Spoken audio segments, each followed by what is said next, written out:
Q news అందించే అవకాశాన్ని సద్వినియోగం చేసుకోండి.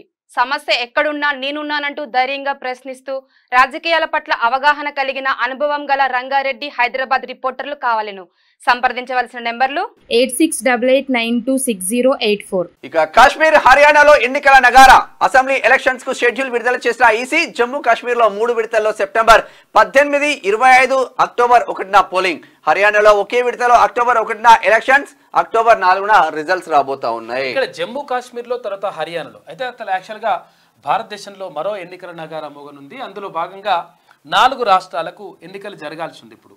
అయితే ఇక్కడ మొదటి విడతగా ఇక్కడ జమ్మూ కాశ్మీర్కు సంబంధించి ఆ తర్వాత హర్యానా ఈ 2 రాష్ట్రాలకు సంబంధించి ఇప్పుడు ఎన్నికలు నిర్వహించాలని చెప్పేసి కేంద్ర ఎన్నికల సంఘం భావిస్తూ ఉంది. భావించడం కాదు, నిన్న నోటిఫికేషన్ కూడా రిలీజ్ చేసింది. అయితే ఇక్కడ సెప్టెంబర్లో 20 అంటే 18వ తేదీ, 25వ తేదీ, తర్వాత అక్టోబర్ 1వ తేదీన 3 విడతల్లో జమ్మూ కాశ్మీర్లో ఎన్నికలు నిర్వహించాలని చెప్పేసి భావిస్తూ ఉంది. దానికోసం షెడ్యూల్ విడుదల చేసింది. ఇక అక్టోబర్ 1వ తేదీన ఒకటేసారి అంటే జమ్మూ కాశ్మీర్లో 90 అసెంబ్లీ స్థానాలు ఉన్నాయి. తర్వాత ఇక్కడ ఏది హర్యానాలో కూడా 90 అసెంబ్లీ స్థానాలు. ఇవన్నీ కూడా కరెంట్ అఫైర్స్కి ఉపయోగపడతాయి చూసుకోరు, అంటే కాంపిటేటివ్ ప్రిపేర్ అయ్యే వాళ్ళు. 90 అసెంబ్లీ స్థానాలు హర్యానాలో, తర్వాత 90 అసెంబ్లీ స్థానాలు ఇక్కడ జమ్మూ కాశ్మీర్లో ఉన్నాయి. ఈ 2 అంటే అయితే ఒకసారి గతంలో జమ్మూ కాశ్మీర్కి ఎన్నికలు పెట్టినప్పుడు, అసెంబ్లీ ఎన్నికలు జరిగినప్పుడు 5 విడతల్లో చేసిండ్రు. ఈసారి 3 విడతల్లోనే కంప్లీట్ చేస్తామని చెప్పేసి కేంద్ర ఎన్నికల సంఘం చెప్తా ఉంది.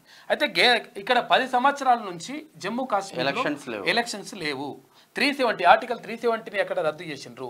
ఆర్టికల్ 370 అంటే ఏంటిది అంటే ఆర్టికల్ 370ని ప్రత్యేకంగా తీసుకొచ్చిండ్రు. అంటే భారతదేశానికి మొత్తం ఒక రాజ్యాంగం ఉంటే అక్కడ జమ్మూ కాశ్మీర్కు ప్రత్యేకమైనటువంటి రాజ్యాంగం అమలులో ఉంటుంది. అంటే ప్రత్యేకమైనటువంటి ఆ వెసులుబాటు కల్పించిండ్రు. ఎందుకు కల్పించిండ్రు, కల్పించాల్సినటువంటి అవసరం ఎందుకు వచ్చింది, అక్కడ వాళ్ళకి ఎందుకు స్పెషల్గా ఉండాలని చెప్పేసి ప్రశ్న రావచ్చు.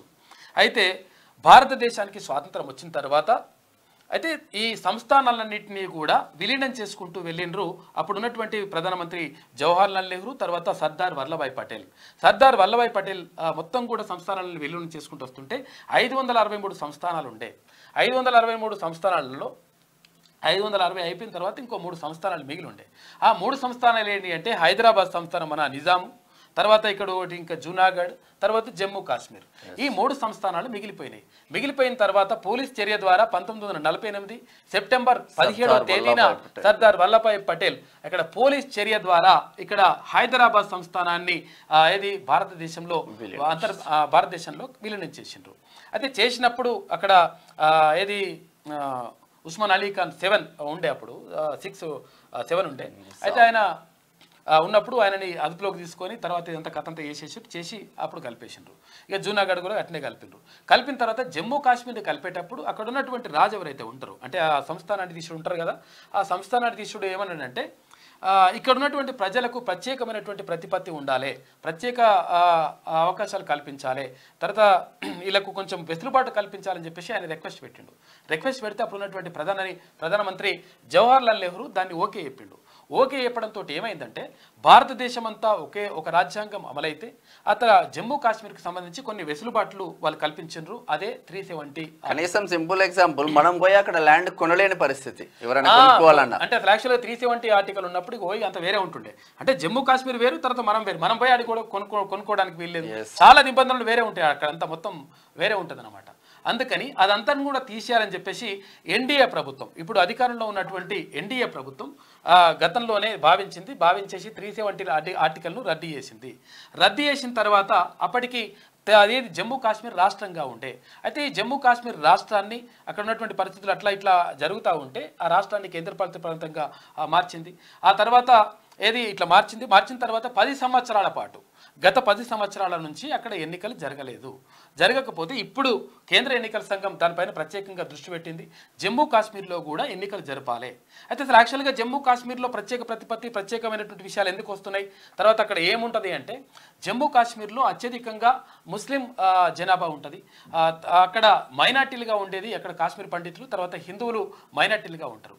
అందుకని అక్కడ ప్రత్యేక రాజ్యాంగం, ప్రత్యేక కథ ఇవంతా ఉండడంతో అక్కడ కొంతవరకు ఇబ్బందులు ఎదుర్కొన్నారు కొన్ని వర్గాలకు చెందినటువంటి వాళ్ళు. కాబట్టి అక్కడ ఇదంతా వద్దు, భారతదేశం అంతా ఒకే రకంగా ఉండాలని చెప్పేసి ఎన్డీఏ ప్రభుత్వం అంటే ఇప్పుడు ప్రధాని నరేంద్ర మోదీ ప్రభుత్వం భావించింది. అందుకనే 370Dని రద్దు చేస్తూ నిర్ణయం తీసుకుంది. నిర్ణయం తీసుకున్న తర్వాత ఇప్పుడు అక్కడ ఎన్నికలు జరుగుతున్నాయి. ఇక మరోవైపు హర్యానాలో కూడా 90 స్థానాలకు ఎన్నికలు జరుగుతూ ఉన్నాయి. ఇదొక వైపు జరుగుతూ ఉంటే ఇక్కడ మహారాష్ట్రలో తర్వాత ఇక్కడ జార్ఖండ్లో కూడా ఎన్నికల నిర్వహణ జరగాల్సి ఉంది. ఈ దీపావళి తర్వాత అవి జరిగేటువంటి అవకాశం ఉంటుందంట.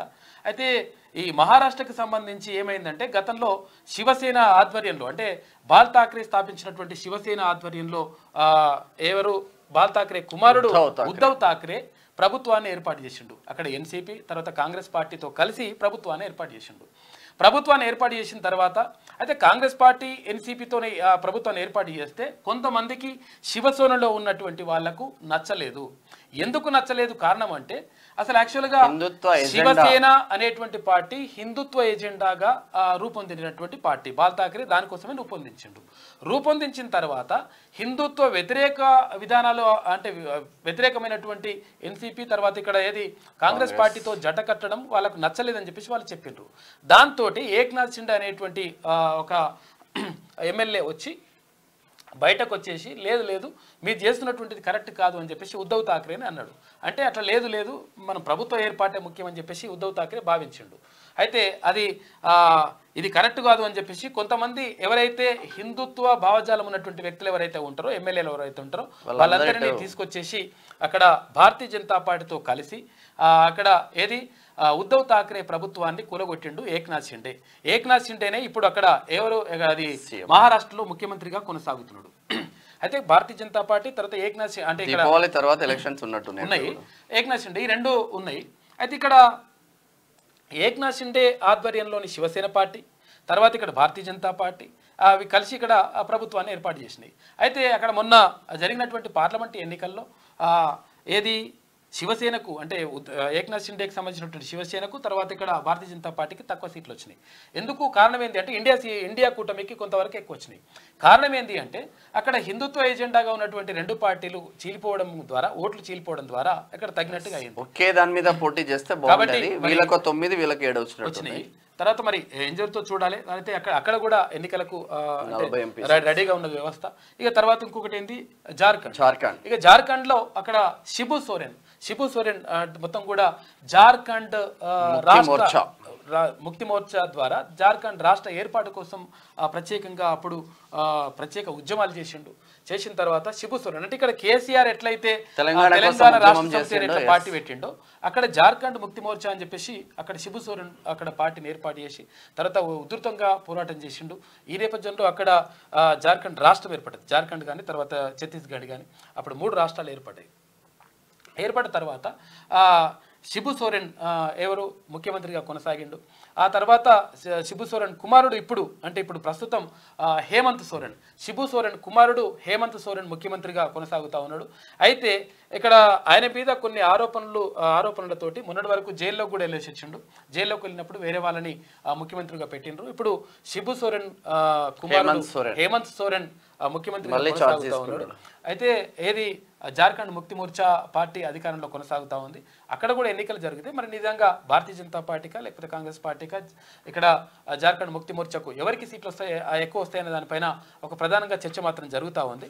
ఆ రెండు అంటే ఇక్కడ జార్ఖండ్ ఎన్నికలు తర్వాత ఇక్కడ మహారాష్ట్ర ఎన్నికలకు కూడా రంగం సిద్ధం చేస్తూ ఉన్నది కేంద్ర ఎన్నికల సంఘం. క్యూ న్యూస్ అందించే అవకాశాన్ని సద్వినియోగం చేసుకోండి. సమస్య ఎక్కడున్నా నేనున్నానంటూ ధైర్యంగా ప్రశ్నిస్తూ రాజకీయాల పట్ల అవగాహన కలిగిన అనుభవం గల రంగారెడ్డి హైదరాబాద్ రిపోర్టర్లు కావాలను సంప్రదించవలసిన నెంబర్లు 8688926084.